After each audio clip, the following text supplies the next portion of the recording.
نبی کریم صلی اللہ علیہ وسلم نے فرمایا کہ تحترقون تحترقون، تم لوگ جل رہے ہوتے ہو۔ اب دیکھیں نبی اکرم صلی اللہ علیہ وسلم کا کلام وہ ہے جن کو اللہ نے فرمایا، اللہ تعالیٰ نے نبی پاک صلی اللہ علیہ وسلم فرمایا اللہ نے مجھے اوتیت جوامع الکلم، مجھے کلام کی جامعیت عطا کی گئی، یعنی تھوڑے الفاظ سے زیادہ مفہوم نکلتا ہے۔ وہ اللہ کے نبی دہرا رہے ہیں ہتحترقون تحترقون، تم جل رہے ہو، تم جل رہے ہو، گویا گناہوں کی بھٹی میں جل رہے ہو۔ حتی اذا صلیتم الفجر، یہاں تک کہ تم فجر کی نماز پڑھ لیتے ہو، غسلتھا، وہ اس کو دھو ڈالتی ہے۔ ثم تحترقون تحترقون، پھر تم نکلتے ہو تو پھر وہی دنیا ہے، وہی گناہ ہیں، وہی آنکھیں، وہی سماعتیں، کہاں کہاں تم پھر رہے ہو اور گناہ ہو رہے ہیں۔ نماز کا وقت آ جاتا ہے، حتی اذا صلیتم الظہر غسلتھا، تم ظہر کی نماز پڑھتے ہو، اس کو دھو ڈالتی ہے۔ یہاں اسی طرح نبی پاک صلی اللہ علیہ وسلم نے پانچوں نمازوں کا ذکر کیا، ثم تحترقون تحترقون، پھر تم گناہوں کی بٹی میں جل رہے ہوتے ہو، آگے نماز آ جاتی ہے غسلتھا، وہ اس کو دھو ڈالتی۔ لیکن جب عشاء کی نماز کی بات کی نا تو آپ نے فرمایا کہ حتی اذا صلیتم العشاء غسلتھا، وہ اس کو دھو ڈالتی ہے۔ اس کے بعد آپ نے ثم تحترقون نہیں فرمایا، آپ نے فرمایا تو ثم تنامون، پھر تم سو جاتے ہو، پھر تم سو جاتے ہو، پھر تم سو جاتے ہو۔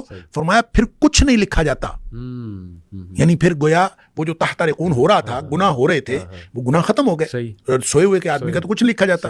ویسے بھی نبی پاک صلی اللہ علیہ وسلم فرمایا رفع الاقلام عن ثلاث، تین قسم کے لوگوں سے قلم اٹھا لیا جاتا ہے، تو سوئے ہوئے سے قلم اٹھا لیا جاتا، تمہارے اوپر کچھ نہیں لکھا جاتا حتی تستيقظوا، جب تک تم جاگ نہ جاؤ اس وقت تک کچھ نہیں لکھا جاتا۔ اچھا، اس کا مطلب یہ ہے کہ جو نہیں سویا عشاء کے بعد تو وہ تو تحترقون تحترقون ہو رہا ہے۔ تو یہاں سے ایک مسئلہ نکلتا ہے کہ ہم جو عشاء کی نماز پڑھ کے جاگتے رہتے ہیں اور 11-12 بجے تک جاگتے رہتے ہیں تو ہم گناہوں کو سمیٹتے رہتے ہیں اور غسلتھا کیے بغیر سو جاتے ہیں۔ یہ اتنا بڑا رسک لیتے ہیں ہم۔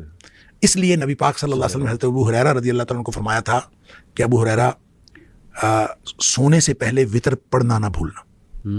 یہ جو وتر ہے یہ اصل میں رات کی نماز ہے، یہ عشاء کی نماز نہیں ہے، بالکل ایسے یہ رات کی نماز ہے۔ تو جس شخص نے تو عشاء کے بعد فوراً سونا ہے وہ تو عشاء کے ساتھ پڑھ لے کہ اس نے سونا ہے اس کے بعد، تو جس نے نہیں سونا، رات 11-12 بجے تک جاگنا ہے، تو وہ پھر وتر نہ پڑھے تاکہ وہ اپنے سونے سے پہلے وتر پڑھے۔ وہ جو جتنا کچھ تحترقون ہوا ہو اس کو غسلتھا کر دے اور پھر آدمی سو جائے۔